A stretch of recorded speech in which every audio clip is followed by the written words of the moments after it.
Hello and welcome to What You Talking About. Today I am joined by Amy Bream. She is a 2 times CrossFit Games Adaptive athlete and she's heading back this year for her 3rd Games. She's come such a long way in such a short space of time and I cannot wait to see how she continues to grow in the sport of CrossFit. This year she's part of the proven team of athletes going to the Games and it's sure to be such a great event. She tells us all about what it's like to be an adaptive athlete, especially in the brand new space of adaptive CrossFit. It's such a great episode. We hope you enjoy listening. Please don't forget to like, rate and subscribe to hear all about our new episodes and content. Enjoy!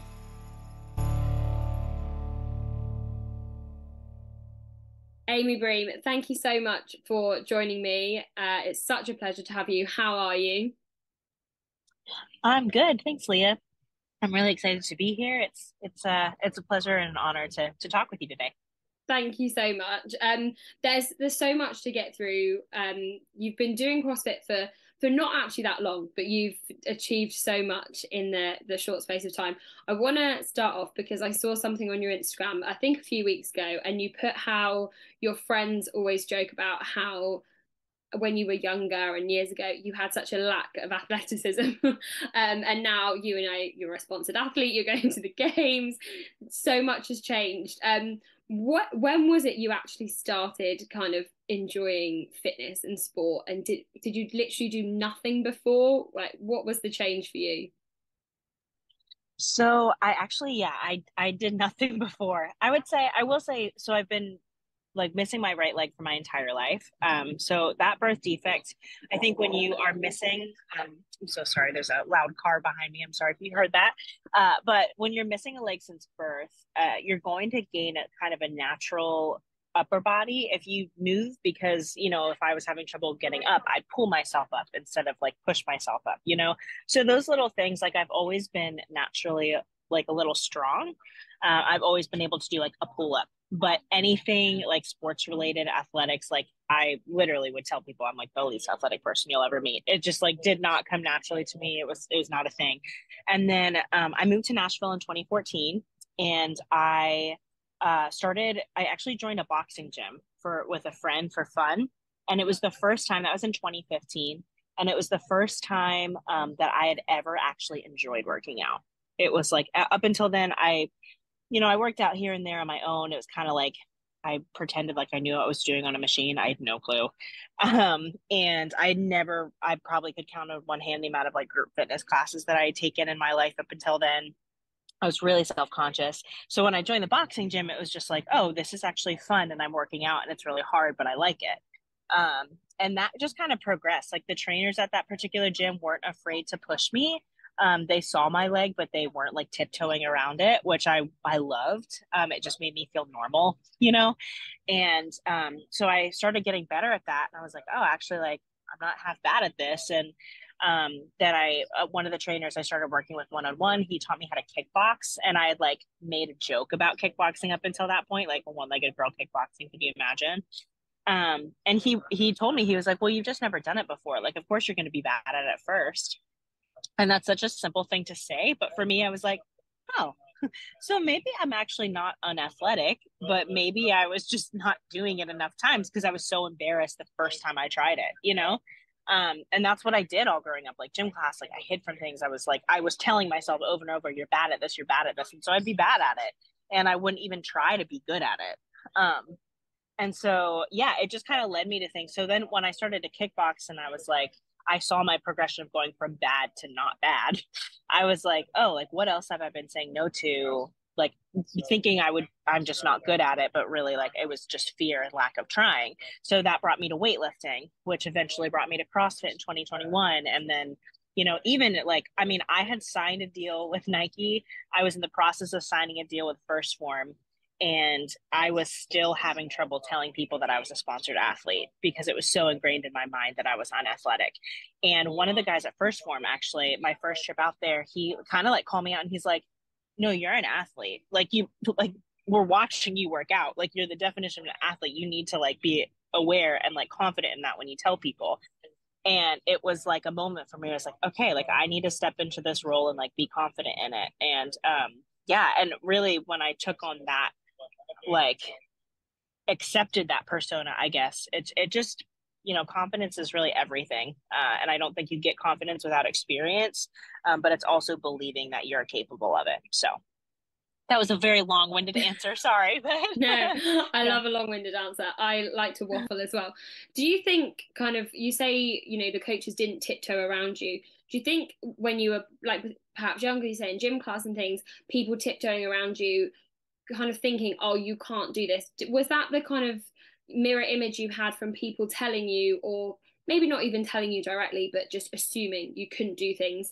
Do you think that kind of magnified your dislike, I suppose, to not doing things? That's a good question because I think it's both. I think when I was younger, like, yes, people tiptoed around me. And I took that as like a victim mentality, like, poor me, they don't think I can do it, I can't do it. But then when I was in college, I had a really big, like, significant moment with my now brother-in-law. He was like new to the family. I was like, who are you to call me out, sir? But he was talking to me and he was like, hey, you're not confident. He's like, you look at the ground when you walk. Like, what's the deal, Amy? And I, started going into my usual like pity party kind of thing.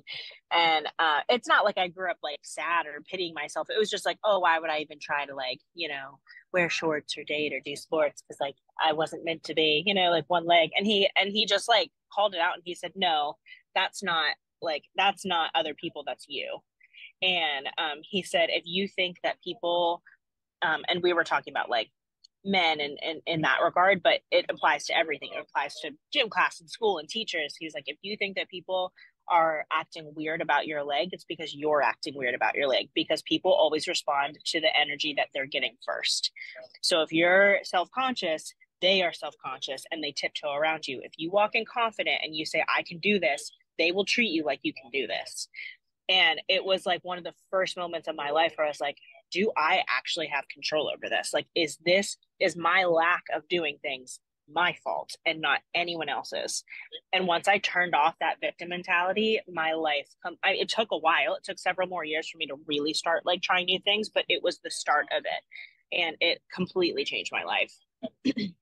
I think it's so important at that whole thing you're saying, and it is confidence is key. And I think we'll dive in more about you doing CrossFit, but that's something I personally find when you talk to people that do CrossFit is they find confidence they've never had. What do you think it is about sport and fitness, particularly if like I wasn't athletic when I was younger, I'd never thought I'd ever be chatting to someone about CrossFit. What do you think it is about finding that sport that you love, or something that as you said, obviously you are very, very good at it, but not bad at something you're not bad at? What do you think it is about doing that brings out this confidence in people, potentially much later in life? What I love about CrossFit is that there's always one, it values strength over physique, like strength in that, like, what are you capable of rather than what do you look like? Obviously, like, you can look at certain people and be like, oh, you probably do CrossFit. Like, I get that all the time, but it really does vary. Like, it doesn't always have to be the same body type. And no matter what, that's not the main focus of it. That's almost like a byproduct. Like, if someone like people who don't do CrossFit might roll their eyes and be like, yeah, right. It's like, no, really, when you talk to people who are like in the thick of CrossFit, you comment on their muscles and like, oh yeah, but like, let me show you how I can do this type of workout. Like, it's the focus is not physical. The focus is capacity, and there's always something to learn. So you can't even, like, in my opinion, you don't really have time to waste time thinking about like certain things that I think that have hung up like the fitness industry as far as like deterring people from trying in confidence, because you're just like, let me try new things. And there's also such a cool focus on like community in CrossFit of like, you know, being, I can say what, from firsthand experience, when you go to a competition, I have never heard someone boo ever. And like, people cheer the loudest for the person in last place because they feel that, like, they're like, I have been there, I know what it's like, just finish, dude. Um and I think that is really cool.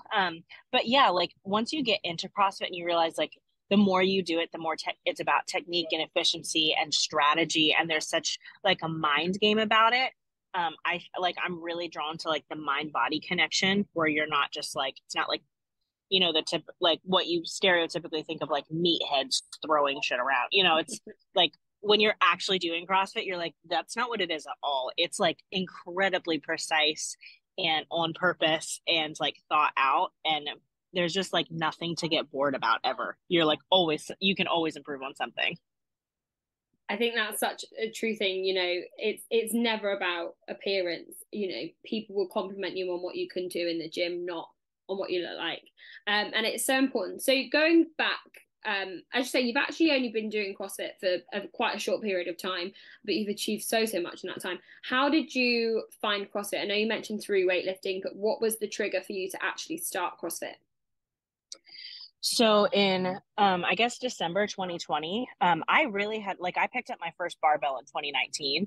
And I was like doing weightlifting on a timer with like two guys that I work with in 2020 throughout like the pandemic shutdown. So I like couldn't do anything else because up until then I hated weightlifting. I was like I did not like it at all. And but working out with them, I couldn't compare myself to anyone because there wasn't either girls around to compare. So they just like put weight on a bar and be like, do this, don't complain because we're letting you work out with us.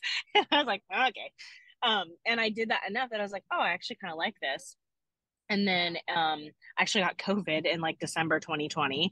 So I didn't work out really much that month and the holidays and all of it. And then at the end of that month, one adaptive athlete on Instagram who would be in my lower extremity division, he's also missing his leg above the knee, reached out to me and said, hey, like, you should do the CrossFit Open. Like, they're having competitive adaptive divisions for the first year this year. And I was like, what's the Open? Like, I didn't know anything. Mm-hmm. And I literally told him, I was like, I've seen CrossFit, like y'all are insane. Like there's no way I could do that. And he was just like, well, he said, well, it's December, you know, the Open's in March this year. Like you have 3 months to train. Just what's the harm in seeing what would happen? He's like, I think like I've watched your stuff on Instagram. I think you do like well with it. I think you have kind of the drive and the, you know, like the body type to like do well in those kinds of like workouts. And I was like, well, let me give it a go. So I registered for the Open, paid $20 to this random online site. I was like, I don't even know what that means. Like, I thought we were going somewhere. It's like, where's the Open? And they're like, wait, you do this at your home gym? Because I stepped into my first CrossFit gym the weekend before I left for the games. Because I went to the games 8 months later. And so I went with my coach at the time and he was like running late and I felt so out of place because I was like, I look like an idiot because I'm like just following people around because you know, I've always had my training program, but I was like, you know, like I trained with him and I picked up on things quickly. And, you know, I definitely have come very far since then, of course, but I didn't really know I didn't know really still what CrossFit was. I was like, I have my training program. I know what I can do now, but I don't know what I didn't know who famous fitters were. Like people would say names. I'd be like, cool, who's that? And so, and I kind of wanted to stay in the dark before the games because I was like, I don't want to add I was nervous enough, you know? So yeah, that first class, I was like, I don't know what I'm doing. And they're like, oh, like, what are you doing? I said, well, I leave for the games in a week. It was pretty uncomfortable, but you know, we made it. We've learned a lot. You made it. Yeah. I love that. Had you done any form of competitive? Well, I suppose in general competitive sport. I assume you hadn't done competitive CrossFit, but anything until you stepped onto the games floor. No, I had never done anything with my body ever. I will say though, I was actually a music major in college, and so that actually helped me a lot because I was very familiar with performance anxiety. And I'm so sorry. There's ambulance, of course, all the things right now. But I was used to having to control my breath and like my body and my control of my like fingers and my hands, in that regard. And so I was used to that. So, but as far as like sports or anything, like no, I not at all. And it was the year you started, they'd introduced this adaptive division for the Open, and it wasn't kind of confirmed that there was anyone going to go to the games in then that division. And there was a lot, you know, on social media, people kind of campaigning to get these athletes to the games. When you were a part of that, you know, campaigning for that, did you ever actually envision that you were going to go to the games, particularly that first year? At first, yes, because I didn't realize, again, I was so brand new and green to everything. I didn't even realize that it was a question that we were going. Because in my mind, I was like, why the heck would you even open the division if we're not going anywhere? Like, I work out at my home gym. I'll keep doing that. Like, I don't need to throw my name up on a leaderboard, like, unless it's going to take me somewhere, which that's maybe not the best attitude, but I was like, I didn't, that wasn't even a thought in my mind. And there's so many logistics going into adaptive athletics. So I now better understand why that was such a question. But at the time I didn't. So, I was like expecting for like an invite based on the scores. And then all the stuff came out like, hey, they're actually not, we just got an update. They're not having adaptive, this year. So yeah, I posted myself and I was like, I don't know if CrossFit would ever see this. This was before, a lot of stuff happened on Instagram. And I was just kind of in my own little world, but I was like, like the only way to grow this is to grow this while it's messy. Like whether or not we feel ready, like what's the point of waiting another year? And so but I said that and then I kind of had to make peace with that. I was like, all right, well, I guess it's done. And, that was fun. I learned maybe I'll do it next year, but, that was a fun little stint. And I went to the beach with a friend in Florida. So I was like working out, but not training for a couple weeks. Cause I was like, I guess that was it. Everyone told me that it's done. And I got an email my last day of that trip, 6 weeks before the games saying, hey, you're going. And I was like, what? Okay. And then. so, yeah, it was like amazing. But I mean, to give you an idea of how green I was, I didn't even realize like swimming was a thing at that point. Like I realized it after the fact. So I was like, I haven't stepped foot in a pool since I was in high school to like swim laps. And I was like, all right, well, like it was a like full throttle, let's figure this out now. But at that point, I didn't think it was a thing. So very grateful that it was. But yeah, it was quite the up and down emotional roller coaster for a couple months there. Do you think in a way it was almost better to do it like that? Because I suppose it's almost less pressure because you haven't, trained your whole life or anything for it. Do you think it was quite nice going in with, I suppose, maybe little expectation and a little less pressure than maybe you put on yourself now or before because you just had no idea what to expect? What was that like? Yeah, I definitely was grateful for that. I like people can be hard on me, but no one's harder on myself than me. I'm a little ridiculous sometimes. And so I think that if I had felt that pressure, like the weeks leading up to the games, I was dreading it. Like I had to mute everything. Like, because then you see all of these CrossFit athletes who have like, they've put in like years, like 10 plus years at least of, training and work into it. So, the only thing you see on Instagram is like, let's go, like just pumped up people. And I'm like, no one's scared. Like no one's gonna say like this is nerve wracking or like whatever. Like, okay. So I muted it all. And I was like, you're just gonna focus on you. You're gonna go, you're gonna come back. And I just tried to put very little expectation on it other than like I wanted to do the best that I could do. And it was like an incredible up and down week. Honestly, the CrossFit Games, like the pressure that you feel no matter what, obviously, like the pressure on the like elite, individuals is way more than the adaptive. But even so, like coming into it, just put pressure you put on yourself and like, all the work that you've put in to get there and the people that have helped you get there. It's like, it's pretty intense. Like you have a lot of emotions in that week. That's for sure. Mm. And there's, talking of people that helped you get there, there's a video that's still one of probably the most like viral CrossFit videos I think of the last few years of you, and I think it was your last workout of the weekend, like the final kind of 45 seconds, the shoulders overhead, and it's literally kind of a side by side of you and your coach, and the emotion of that video and everything that kind of you put into it, your coach, like even the crowd and the judges, everyone being with you in that moment. And that video, I'll put it in the link for anyone that hasn't seen it. But I think that really sums up CrossFit in a nutshell, to be, in my opinion. But do you remember that moment for you? Like, what was it like in that moment? Oh yeah. Yeah, I will never forget that moment. That was surreal.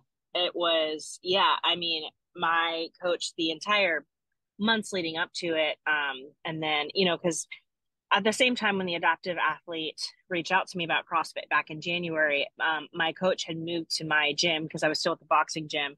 He came from a CrossFit gym before, but he came to work with his brother, who is one of my bosses.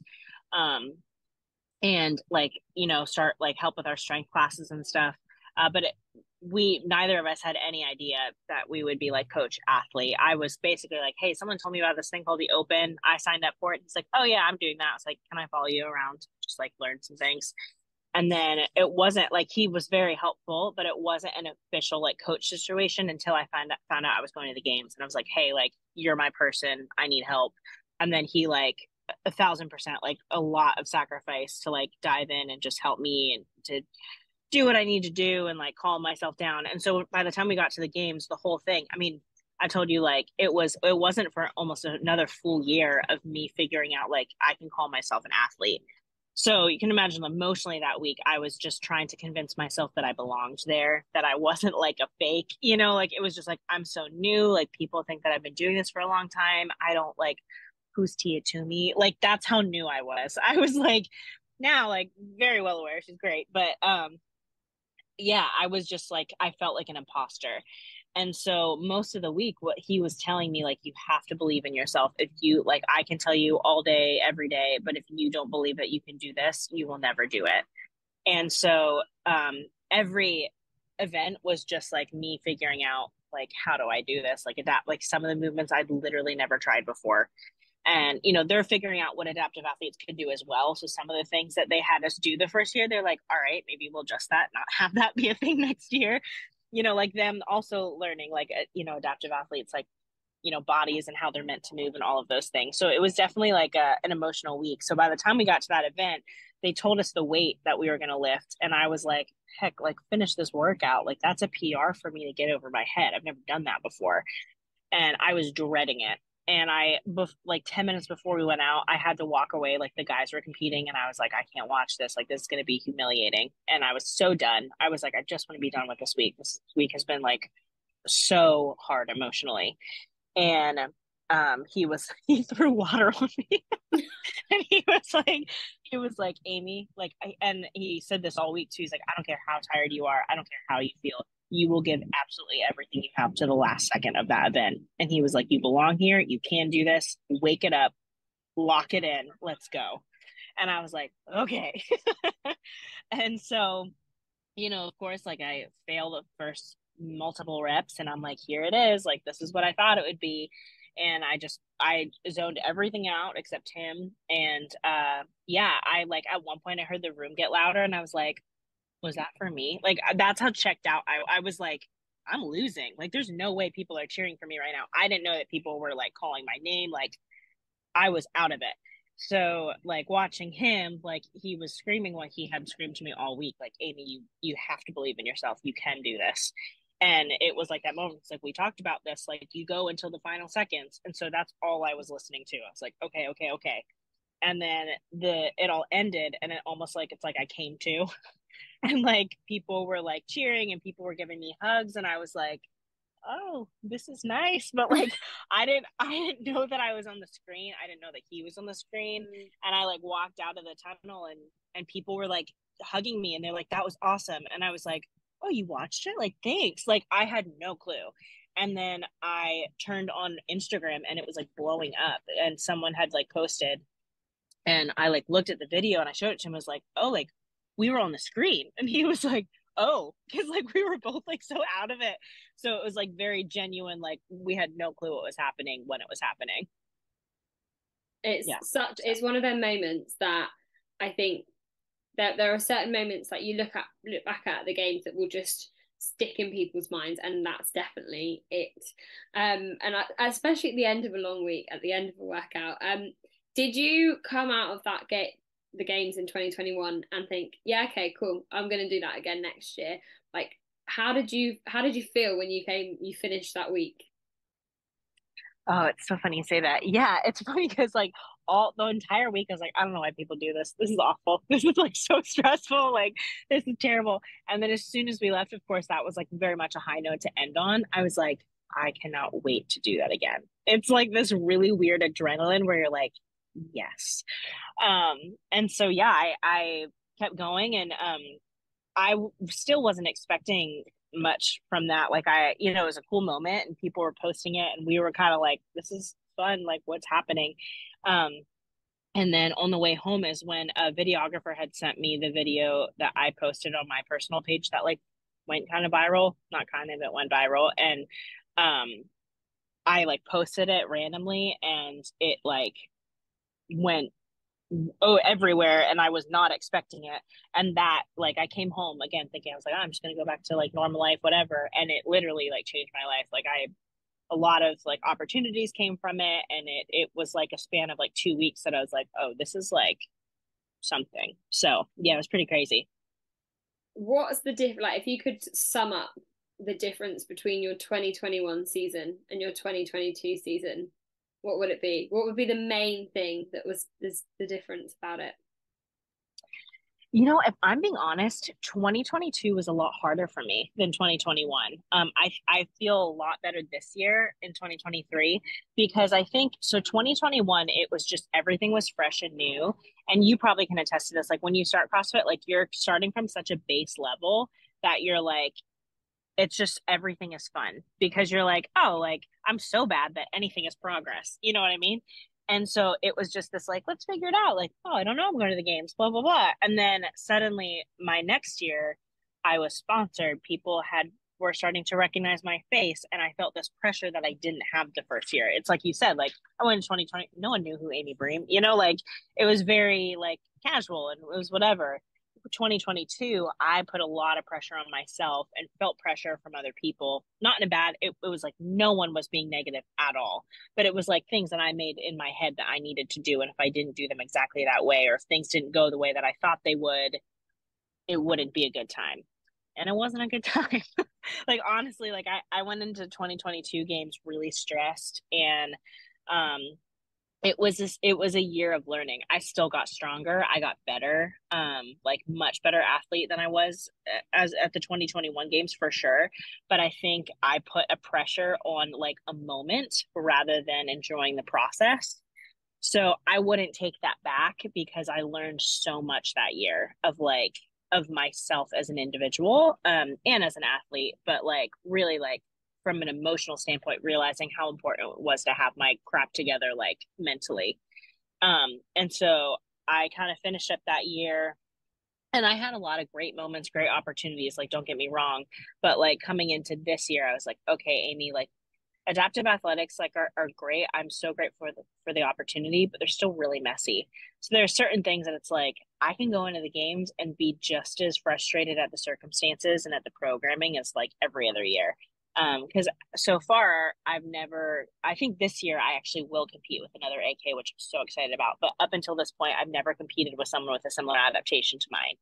So realizing like, this might be a repeat of the last 2 years, and you have to enjoy the journey and the process of getting there and be confident in who you are, because 3 days make or break is not worth all the hours and the money and the sacrifice that you put in to get there if you don't like getting there, you know? So, Yeah. it's been I went in feeling more confident as an athlete, but I didn't enjoy it in the way that I wanted to in 2022. And so I think this year is going to feel pretty different all around, and just gaining like the skill and the strength that I wanted, with like the awareness of like this is what matters. And I'm really excited to see those two things collide together. Yeah, it's going to be a really great year. There was when kind of the adaptive divisions, there was a lot around surrounding it this year, particularly before the Open, with more restrictions, different circumstances. As you say, it's messy still because it's still very new within CrossFit. Was there any part of you that was put off by the changes and everything else, or were you going to do it regardless? So for me, I was going to do it regardless. If I'm being super honest, I mean, that's also part of being like a sponsored athlete. Like I need to compete. And if I'm in CrossFit, why wouldn't I want to compete at the biggest competition at the games? Um, there were definitely frustrations. At the same time, I've had a lot of emotions about it, honestly. But understanding that there's always a bigger picture, that like I can see. Would I like to see some changes? Yeah. Would I have done some things differently? Yeah. Do I also understand that I don't know all the ins and outs and the logistics, and also understanding that like right now adaptive athletics for CrossFit is an investment. There's not a return on that investment right now. They're like trying to open up the space and make it bigger, but it is not. There's so many logistical things that go into like specific equipment and like, you know, the amount of people in it and all of that. Like I am 99.9% sure the adaptive divisions are not making CrossFit money. So for them to take it on while it's this messy, also knowing that they're not making money on it, is something that I think no matter how frustrating it is, that every adaptive athlete needs to be aware of and understand that this is still a privilege, that they're being willing to do it, even if we don't like it all. And in my opinion, if you're not willing to get your hands dirty and do it in the mess, then you have no right to express your negative opinion. Because if you're not willing to like figure it out as they go, then you can keep your opinion to yourself, because you're not helping anything, because you're not in it. You know, like that's just being straight up. So yeah, I think it will, and I hope that it will continue to get better from here. I also think that they're doing the best that they can. Like, let's be straight up. Are you really familiar with like all the division stuff and like the neuro? You know, you seem pretty like Yeah. familiar with it. Yeah, Learning. yeah. So there was a lot of, you know, in previous years, there's been a lot of questions about like, oh, they're like accepting too many athletes with a lot of different adaptations. Like, it's not fair. And if I'm being perfectly honest, like I've been on the other side of that. Like I have competed with girls that don't have my adaptation. They still adapt. They still struggle. They still have things that they change. They just adapt differently. And in certain workouts, that absolutely affects the workout. And so I felt that frustration firsthand. So this year, I completely felt for the athletes that were suddenly on the other side of it and being told, it's not that you're not adaptive, but you do not qualify to compete in these divisions this year. I can't imagine the pain and the frustration of that, especially if there were athletes that were allowed to go in previous years, and with these new qualifications were not allowed to return. And I don't want to take away from that. Absolutely. I also understand, like, we asked for more fair, and this is what they came up with. And if we ask for that, we can't kind of suddenly get up in arms when it just doesn't look like we want it to, because they're trying, even if it is like not a perfect system and there are flaws in it, because I think that there are. We have to recognize that they're trying to do what we asked them to. And that is not a popular opinion. If I'm going to be honest, if people listen to this, they're going to be like, oh, but it's like, hey, like, you know, it's messy, it's hard. And I, regardless of if I agree with everything they've done, because quite honestly, I don't, and I would love to see them like talk to some of the athletes about that. I do recognize that they are trying, and that I hope it will only continue to go in the right direction in the future. Mm-hmm. I think So it's so important. that's my 2 cents. I know. It's so important to talk about, because particularly for people that maybe don't understand it and see just maybe the negative comments about it or just the positive, you know, there isn't, it's great to understand a bigger picture. And I suppose in the grand scheme of things, it's only been 2 years. You know, that's, if you look at the first 2 years of CrossFit in general, that was super messy, and there were so many changes and things that have happened in the last, you know, 20 years that have now accumulated to what CrossFit is. But we're only 2 years in, and hopefully it will be very positive in the future. But yeah, thank you for that as well, for explaining, because I think it's definitely something that needs to be spoken about. Of course, yeah. And talking about kind of your 2023 season, a big something that happened this year, which is really, really cool, is you started training with Proven, and some of the Proven athletes. Obviously in Nashville, it's a big thing, Proven, because they train out of East Nashville. How did that all come about, that you were going to kind of go in and train with them?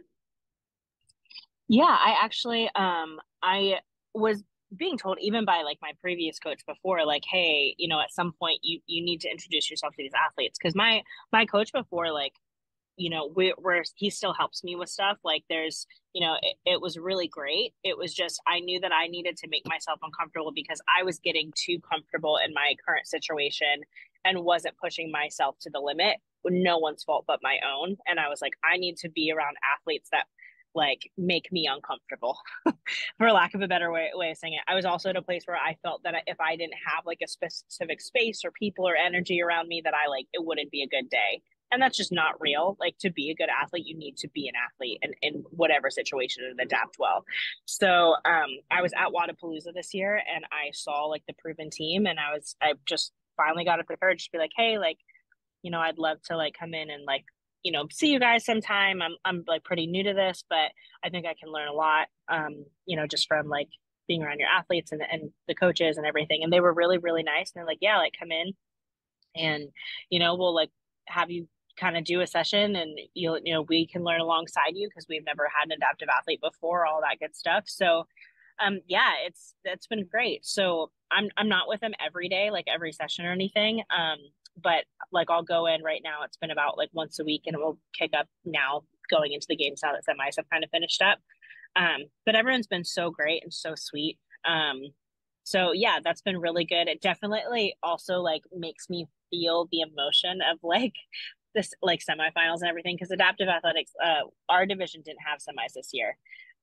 And so I was just watching them and like seeing how hard they train firsthand, like, and how hard they push themselves. Cause, obviously like I work myself hard, I push my body, all of that, but the competition level is just different at that, like at that division. You move your foot wrong in a workout, I've seen someone take one extra breath and then lose the event and then keep themselves out of the competition because they took an extra breath. Like that's the level that they're training at. And so seeing that firsthand and how hard they work, and then if something doesn't go according to plan, just feeling that pain a little bit more for them of like, oh my gosh, like this is all of those hours. And this is like, it's truly like they've put in so much sacrifice just in training alone. Um, and so I think that's been a really good perspective for me to have too, of just like, yeah, because sometimes people are like, this is something I don't always, if I'm being perfectly honest, I've heard some adaptive athletes say things like, like, well, we have to adapt and it's so hard. And if people understood our situation, like, they wouldn't do as well, or they wouldn't push, or they'd crumble. And I'm like, I'm gonna actually push back on you on that because I've seen these athletes and I don't want to take like what we do is hard and it is different physically and mentally and emotionally, all of those things. Like that is very true. But they are at a level, like I was like, I've seen them push, and I'm pretty dang certain that Brooke Wells can do my workout right now with my adaptation, and she could handle herself just fine. She might have a great awareness of like, oh, this is what she's doing, but she could take it because she's used to pushing her body and her mind like that too. So I have a lot of respect for that. Yeah, it's such a different scale than I think anyone realizes. And when you see it in the gym, obviously you say like 2021 you didn't really know who anyone was. It's funny you joke about you didn't know who Tia Toomey was, and now you're like training in her gym. Did you, when you went in, is there any kind of like, you talk about imposter syndrome and things like already, do you feel that going in to train with these people who are literally labeled fittest on earth? Oh yeah. Like all the imposter syndrome, like, and that's something that like I've had to work really hard at and be like confident in myself, and they have not given me that like impression. Like they're like so sweet and so nice, and I also like, I don't pretend to know more than I do. It's like, hey, I'm 2 years into this, like I have to remind myself like a lot of them have been doing it for 6+ years at least, or if they weren't, they were athletes before CrossFit. I was like, I have not been athletic before this at all. So yeah, that's definitely been something that I've struggled with in my mind. And when I'm there, the first day I was there, I was like the test day, I was like the most out of shape that I've been in a long time. And it was like coming out of the holidays, and just like I had to like reset some mental things for myself, whatever. And Tia worked out next to me. And I was like, son of a gun. Like, this is just the worst possible nightmare that could ever happen to me. But I learned very quickly that like that's all me. And like I did one of the open workouts with their team, and like Tia was right there with me, like encouraging me and pushing and giving me advice. And like there wasn't any moment of like, yo, you should have done that better. Or like it was nothing but encouragement and being like, that was awesome, blah, blah, blah. And it was just like, wow, like these people are great, they're encouraging, and I can learn so much from them, like physically and mentally for sure. They seem like such a great team to be a part of. What are your goals going into this season now? Obviously, you had a great start with, as you mentioned, Wadapalooza, winning your division. But like, what are your goals kind of going into the 23 games? It's coming around super quick. Yeah. What's your kind of vision, and how do you want it to play out? I mean, on like obviously like any athlete, I think that I have like I have specific weaknesses that I want to work on. I think so. The thing with adaptive, it's so different because you don't really know what they're going to throw at you. Like a lot of my week, like for instance, last year there's just some logistics, like especially with a leg, of figuring out like what leg do I use for this workout, and like how do I logistically like do this run but also do a heavy lift, like which one do I use, do I switch it, like do I take my leg off, do I keep it on? So a lot of my time is like listening to the briefing of the workouts, and then me and my coach like go test out certain movements, and I'm like, okay, do I transition this way or this way, and figuring that out. Because as much as we can prepare, and we do prepare, um they usually throw something at us that I wasn't expecting. And because adaptive is so new, like the standards, well, they can change for the other divisions too, but sometimes the standard changes, of just like, for someone like, upper or lower extremity, like do we do double unders, do we do single unders, like we really don't know. So I think for me this year, my biggest expectation for myself is to one, enjoy it, to like trust the process, to work, to put in all the work that I need to now, trust that work, enjoy it, not look to the right or to the left, and know that whatever they throw at me, I will be able to handle. And to understand that if there's anything that I don't do well at the games, or I guess don't even want to say don't do well at, but if I don't feel like I'm in first place or anything like that, I don't want it to be because it was a lack of preparation on my part or a lack of skill. I want to know that at the end of the week, no matter what the standings are, I did absolutely everything that I could to prepare, and I handled it as best that I could. And anything else was left to, it comes down to maybe an adaptation thing at that point, which I can't always control. And so I'm really focusing this year of like, let go of what you can't control what you can, and like control and just keep it moving. I think that's so true. And it's for all aspects of life. I think that's such a good way to be. I'm going to write that down. It's so great. We are really, really looking forward to watching you this year. Before I let you go, I just want to run through some quick fire questions that I love to ask. Yeah. Your favorite lift? I love cleans. I feel like everyone's going to say that mainly. Yeah, favorite. they're fun. I'm not even the best at them. I just like them. They're so fun. But yeah, they are. They're great fun. Favorite overall movement? Honestly, I love burpees. I know that's weird. I love burpees and gymnastics. So anything like handstand walks, things like that. Like I love doing those things. It's funny you say that because I remember watching that. There's a video. You must have posted it or proven of you a clip of you doing 23.2, the burpee pull-up workout, and you just look like you're not even exerting yourself. Like it looks so easy. You're like, no, I was exerting. But I love burpees. Yeah, they're my thing. They are. That's great. Kind of preferred trainer, footwear. What do you wear? What do you prefer to wear? Nike Metcons. Metcon 8 is by far my favorite. By far. I really like those. They're great shoes. An accessory in the gym that you couldn't live without? I guess technically I should say something like a rope, but I could live without a jump rope. Grips, I would say. I really hate ripping my hands open. So if I have a lot of gymnastics, it's like I sometimes rip them even with the grips. But yeah, grips. Yeah. This is an interesting one because I know you are hot off doing Murph. Favorite benchmark workout? Mm. You know, I hate Karen. I will say that. I probably Ellen because I mean, it's burpees and I love dumbbell snatches too. So yeah. Yeah, perfect. And finally, and this is quite an interesting question actually, considering you are working alongside one of the best teams in the world so far. But if you could build your own dream games team with you on it, who would you have on it? And they don't have to be adaptive. No, there can be anyone. A dream And team. like team as in like 2 girls, 2 guys. Yeah. Huh. Hmm. That's a really great question. I'm trying to think. I mean, obviously, like I would love to have someone like a Tia or a Brooke.